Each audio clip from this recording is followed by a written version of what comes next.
When you think CZ, you think the 75. Some time ago they came out with a polymer version with that, which is the P09. And now in 2024 we have the updated version. In this video I go over the CZ P09 full-size Nocturne.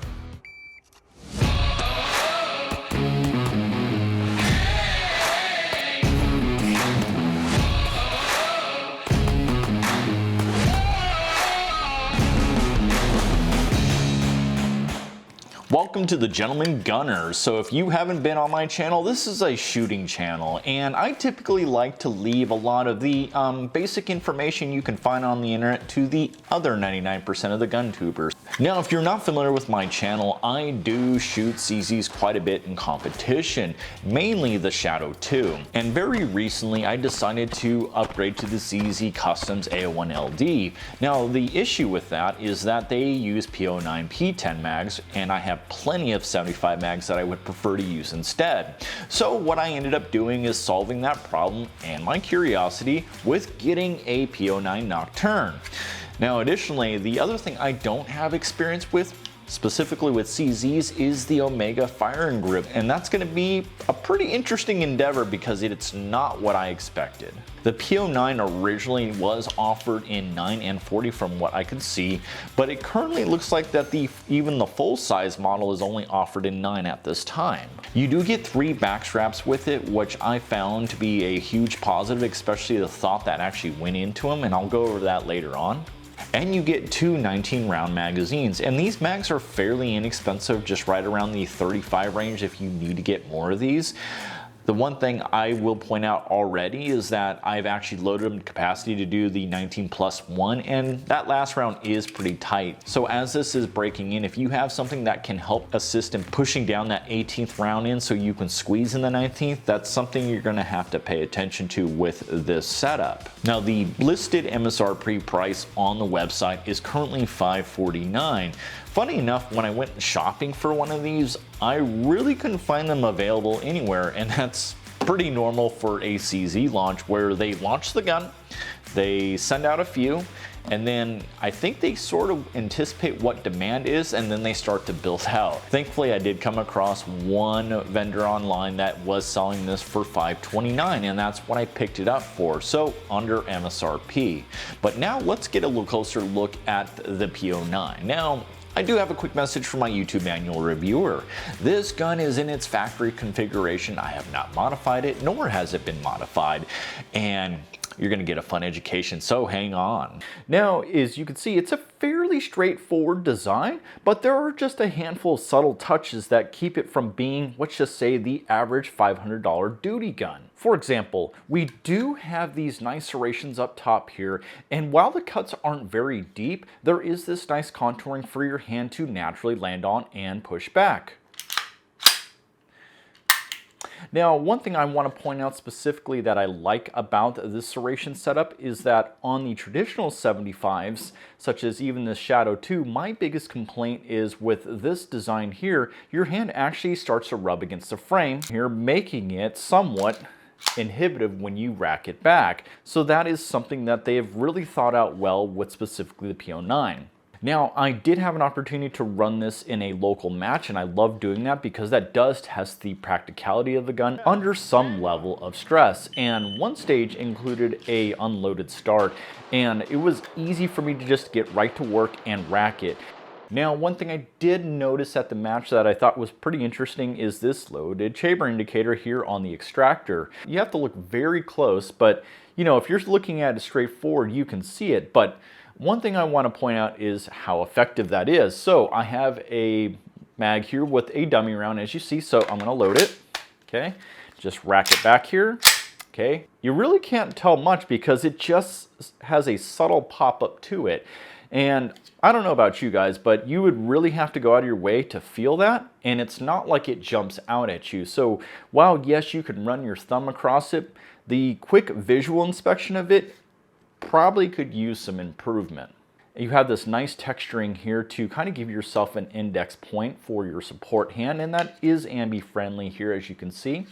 And the one thing I appreciate is the actual size of the slide release, because one thing I will point out on a stock Shadow 2 and as well as some 75s is that you'll see that this actually bumps up quite a bit. And the thing I notice when I shoot this particular gun is that this can actually start to kind of pinch underneath my hand for a bit.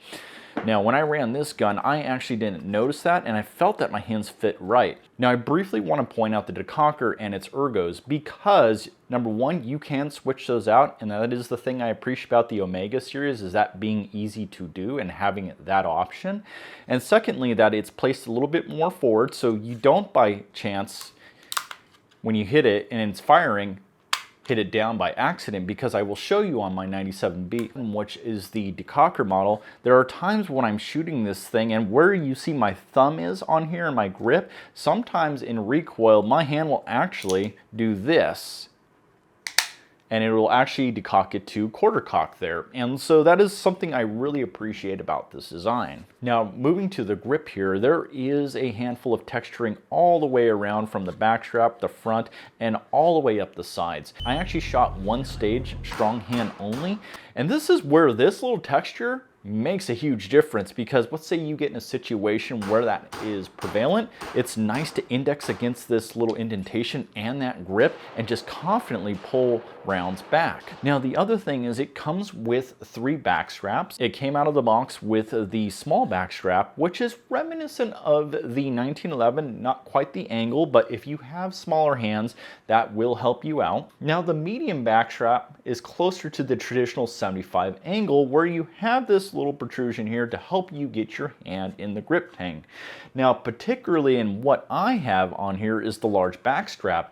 Here's why I really love this, because where my hand sits, I have all this real estate here for my support hand to land and really lock in there. This is arguably one of the best ergos I've ever had out of the CZ family. Now let's talk about the sights and optics system here. So they've really done a good job of really maximizing this plane here to give you the longest sight radius possible. You know, when you look at the quality of the type of sights that they are, I mean, these are not cheap sights. I mean, even details with the logo up front there.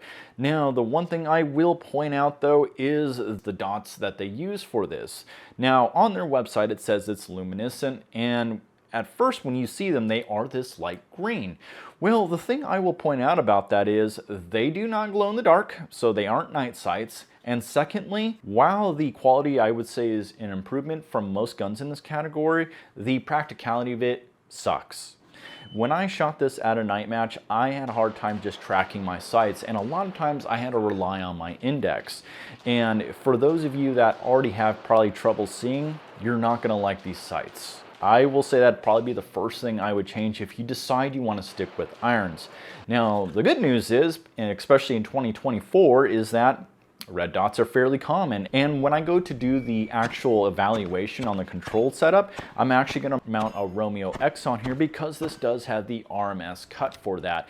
And what's great about that, despite that these sights are, I would say, not really the most ideal setup, you can co-witness with them should that dot fail. Now, I want to talk about reloads as an ecosystem and everything that's involved with that. So, obviously you got this awesome 19-round magazine here, but the reloads for it, right? Being as light as it is it's easy to manipulate, but it does take some practice getting used to the indexing of it because the insert area is not very wide, and while you have some beveling on the sides here, I did briefly have a couple of challenges the first couple of mag changes I did, because on these more narrow setups here, you do have to be more intentional about really guiding the mag in initially and then letting it go in. Your mag release here is fairly simple and it is ambidextrous, so it does just shoot the mag right out. The one thing great about the magazine tubes being metal is that against polymer or plastic, they do fly right out. That's something I've always noticed on Glocks and some Springfields, that I have to give it kind of a little bit of a twist to really get the mag to fall out quickly and consistently, whereas this just flies right out. Now, a funny little feature too I want to point out here, Now I do like this little design here because there is enough for you to grab this mag should you get a double feed. And when that happens, of course you lock it back like that. And if it's stuck, you have a lot of leverage to pull that out. So incredibly practical if you are in a tough situation. Now let's talk about the trigger. On this gun, it is not the highlight, and I'll explain why. The trigger bar is one thing to pay attention to because this is the old CZ75 design, and it's a fairly thick piece of metal that you have against that. If you look at the Omega design, you'll see that it's only one-sided. And it's also made arguably of a thinner piece of metal that they bent. Now this design is very similar to the Walther design as well as the Glock design. It's not that it wouldn't function well, but when you think CZ75, they do tend to have fairly nice solid triggers. And a lot of that character gets lost in this setup, and I'll explain. Now that you have only one single side rather than two solid points pushing back against the disconnector back here to engage to drop the hammer, now you have the single side here that has the option that will add a little bit of binding because you only have the one side to push. So what does that mean? Well, in terms of what your expectation is, especially if you're already shooting like a Shadow 2 or anything in the CZ75 family, you will notice the difference right away. All right, I'm gonna run you through the double action here. Try to get on the bottom side there. And that right there is just right at 10 pounds. And that's where it's landed after I've put about 100 rounds through it. When I got it out of the box, it was about 11.5 pounds. So yes, it does break in even after a short amount of rounds. Now, the one thing I will say is this trigger shoe was an interesting design because the traditional 75 is more of a curve and a fairly thick piece of metal.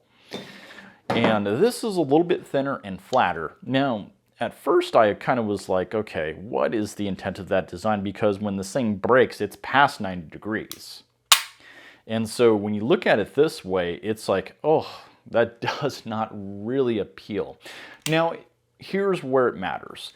When you actually pull through the double action and walking through that characteristic, it's a good index point to really get your trigger finger to set up to pull in a linear fashion, which is really the secret of shooting double action well. And this is where I will highlight it. As you'll see here, you're gonna walk through it. So getting to the wall, it's kind of hard to find on it. And the stacking on this isn't as noticeable like you would find on the traditional 75, but it is very, very heavy. So you get to that wall and I'm gonna push through it for that 10-pound break. As you see, it's a fairly long travel. So one more time, right there's about the wall, and it's actually a good amount of pressure I'm putting on here, and break. That reset though, it's something to pay attention to as well because you do got to get used to actually letting your finger come out quite a bit. As you'll see here, I'll let it out. And there's a reset. At least it's very audible and tactile. All right, so now we're in single action here and we're doing our follow-up shots. Okay, you get to that first wall and there is quite a bit of creep. It's very noticeable too, I'll mention, and a break. As you'll see there, it's just a sub 4-pound trigger now. So that is a improvement. Now, the one thing I will say is on some of the follow-up shots, I did notice a creep when I would actually go back to prep on the longer shots. So that probably is gonna be something that you're gonna have to get used to. And maybe with some time behind it, it may work itself out to be a little bit better. Now, using the Decocker though, okay? So assuming you have a round in the chamber, which this is unloaded, okay? You just have to simply pull it down, and that's it. This puts us at the quarter cocked position here, and the benefit of that is you have less take up in the double action, but what I will point out is this is not how I actually shot it in competition, or would I carry it this way. It's a firm wall right away, and initially you're gonna have to put more pressure on it than you think. Whereas the double action, okay, you kind of roll into the stacking a little bit, and then get to the wall and break. Now, as far as holster support, they were fairly light in general, and for the match, I actually just picked up a black Scorpion appendix holster, which more than does the job. If you are a P09 guy out there and watching this, if you have some recommendations on that, please feel free to comment on those down below, and you are going to be helping a fellow comrade if you do. Now let's get into why you come to the Gentleman Gunner, to hear about the shooting experience. Now before I do that, I ask that if you like this video, please hit that like button, as that helps me a lot. And you are going to want to subscribe, because I'm always coming out with new content, especially on CZs or anything competition or performance shooting related. So you want to subscribe. Now if you've been on my channel, normally I do a first impressions at the range, typically about 10-15 yards on a piece of steel. Well, on this case, I actually decided on a whim to go and do a match. I've done that before, and it's always interesting. And so here is my first stage. That thing is really soft. Range is clear. That's a very soft shooting gun. But that reload really sucks. Now to piggyback on that, it did surprise me how soft shooting this gun was. Typically with guns under the 35 ounce range, they tend to be a little bit snappier in general, especially when they are polymer framed. But CZ did really consider those things when they are looking to differentiate themselves in this particular price category and use, and that's probably how they're going to lean on it, and you'll see that I'll touch on that quite a bit. As I continued to shoot this match, one thing that really stuck out to me immediately was how accurate this gun was. And I bet that these targets are anywhere from about 5 to upwards of 15 yards away from me. I was put in groups consistently about this big on a lot of targets. And this being an IDPA match, it was interesting because there was a lot of high risk stuff where you can get knocked off on a point. So I was motivated to shoot accurately. Now, I did have one reliability issue related to this. This was about 5 rounds in, and so at this point this gun's had about 90 to 100 rounds into it. The first shot was the double action, then a regular single action, and then that's when the failure to feed happened. And a simple tap on the back of the slide and it went back into battery, and I continued on. Other than that, I didn't have reliability issues or going after at this point. Now we're going to get into the more controlled drills of this, and if you're new to this channel, I like to lean on these drills as a data point for comparison against other guns I shoot. Now what I will do different for this video is I will withhold all the details and comparisons for that, and if you guys want to check that out, I will leave a link to all the evaluation results so you guys can see where this gun stacked up against other guns. I actually took out some different ammo just to see what the different ranges would be, starting with the SIG M117 plus PM on the higher side of things. I figure if you're going to use this for duty use, let's see how it starts out. Now, I was very surprised at how actually soft shooting the gun still was after using a plus P round. Like I think about the Glock 45 or the SIG 365 Fuse, I definitely knew I was shooting plus P ammo through those. Now, the next round I used was a competition load Super Vel 147, which is generally a softer shooting load. Now, yes, it's going to feel very soft, but the thing is I want to see if it still cycles, and it cycled it just fine. So you have something on the higher side of what is recommended and built for this, and something that is a little bit lower in terms of its actual velocity exit. So the idea of that is to say, yeah, this thing can cycle a variety of different ammo in different specs and ranges. So that was a good mark on this. This gun is absolutely accurate because when I actually took my time, I was able to group it at about 2 to 3 inch groups. But the second I started to get adventurous with it is when the groups started to spread out more. So in terms of accuracy and its precision, it's there. It's just that you do have to be intensely patient with this gun. Now, one thing that did catch my attention already is if you'd noticed, I hadn't done any of the match with an optic on it. I did it as an iron sight model. And so I wanted to actually test what it would be with an optic on it. So I took my Romeo X, as it's the only footprint I have that will fit the RMS footprint on here. So it did fit right on there, but the one thing that caught my attention immediately, and I will say this is a con, is the fact that where that particular dot set against the iron sights was, it's essentially that it slaved to the iron sights. So the dot was more of a disruption than it was actually an aid for me as an aiming tool. The fact that this is a full-size model and it doesn't at least have the RMR or the 507C footprint that it could adapt, I think that's a miss on CZ's part, because I will elaborate more on that as we test along, because it did have an effect on some of the results for me. Now we're gonna do the doubles drill, and what I'm doing is just to get a feel for how this thing will shoot aggressively. And for this gun, it landed on par with most duty guns like my Glock 45 or even the 365 Fuse, in which it was doing about 0.24 splits, and I could consistently nail that. Now, the second I tried to lay onto the throttle of that, it would get wild. So that was about the threshold of it. Now, particularly where I thought this gun was gonna stick out amongst some of the other duty guns was the 25-yard bill drill. The first time I shot for what I thought were 6 consistent dots, well, the hits said otherwise. The third set in, I went really slow and I saw what the sight tracking looked like. When it would come back to 0 it was a nice gentle ease and you could fire. You just had to be a touch more patient than you would be with a heavier gun, of course. But as I moved along, I ended up actually starting to get the accuracy out of this gun, and that's where having 30 ounces over 22 ounces is a huge difference, because then I can stabilize the gun and get the accuracy I need out of it. Now this leads me into talking about the final drill, which is the transition drill. There was one common denominator between the 25-yard bill drill and this drill, is the fact that the more aggressive you got with the gun, the more the accuracy started to decrease. And here's why I point that out, because under duress, if you're using this in a situation for defense, I believe that the natural tendency is to engage that grip about as hard as you can and go for it. But on this drill, I did like how it swung from target to target. Indexing it felt natural, and between the ergonomics and just how this gun moved around in transition, it was easy to get to target.